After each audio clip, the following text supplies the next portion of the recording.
Hi friends, welcome again back.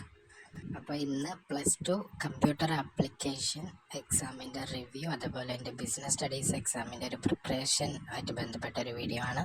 ആദ്യം തന്നെ ഞാൻ CA എക്സാമിൻ്റെ ഒരു എക്സ്പീരിയൻസ് എന്താണെന്ന് പറയാം. എക്സാം ഭയങ്കര ഈസി ആയിരുന്നു. ഞാൻ എക്സാമിൻ്റെ തലേന്നൊന്നും പഠിച്ചിട്ടുണ്ടായിരുന്നില്ല. അപ്പോൾ ഭയങ്കര ടഫാവും എന്നൊക്കെ വിചാരിച്ച് ഭയങ്കര പേടിച്ചിട്ടാണ് എക്സാമിന് പോയിരുന്നത്. പ്രതീക്ഷിച്ച പോലെ ഒന്നും ഉണ്ടായില്ല. വളരെ സിമ്പിളായിട്ടുള്ള ക്വസ്റ്റ്യൻസ് മാത്രമേ വന്നിട്ടുണ്ടായിരുന്നുള്ളൂ.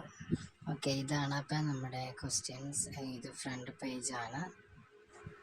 ദെൻ ഇതാണ് 1 വേർഡ് ക്വസ്റ്റ്യൻസ്. എനിക്ക് ആക്സിഡൻ്റലി 2 1 വേർഡ് തെറ്റിപ്പോയി. ബാക്കിയെല്ലാം ശരിയാണെന്ന് പ്രതീക്ഷിക്കുന്നു. ആൻസർ കീ വന്നിട്ടില്ല. ആൻഡ് ഇതാണ് 2 മാർക്കിൻ്റെ ക്വസ്റ്റ്യൻസും ഭയങ്കര ഈസി ആയിരുന്നു. 3 മാർക്ക് ചെറിയൊരു ബുദ്ധിമുട്ട് എനിക്ക് ഫീൽ ചെയ്തു. അതുകൊണ്ട് ഒരു ക്വസ്റ്റ്യനിൽ ചെറിയൊരു മിസ്റ്റേക്ക് ഉണ്ട്. ബട്ട് ഞാൻ ബാക്കിയെല്ലാം നല്ല രീതിയിൽ തന്നെ അറ്റൻഡ് ചെയ്തു. പിന്നെ 5 മാർക്ക് ക്വസ്റ്റ്യൻസ് ഞാൻ 31, 32 ഈ 2 ക്വസ്റ്റ്യൻസാണ് ചെയ്തത്. ഇതാണ് എനിക്ക് ഭയങ്കര എളുപ്പമായിട്ട് ഫീൽ ചെയ്തത്.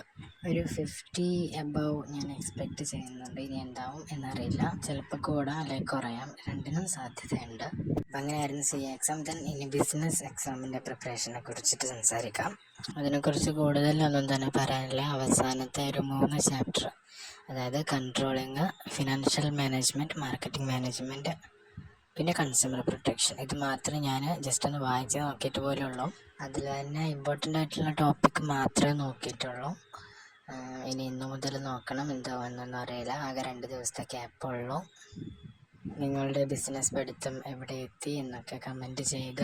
പിന്നെ CA എക്സാമിൻ്റെ എക്സ്പീരിയൻസും നിങ്ങൾ എക്സ്പെക്റ്റ് ചെയ്യുന്ന മാർക്കും ഒന്ന് കമൻറ്റ് ചെയ്യുക. അപ്പോൾ okay, thank you so much. By.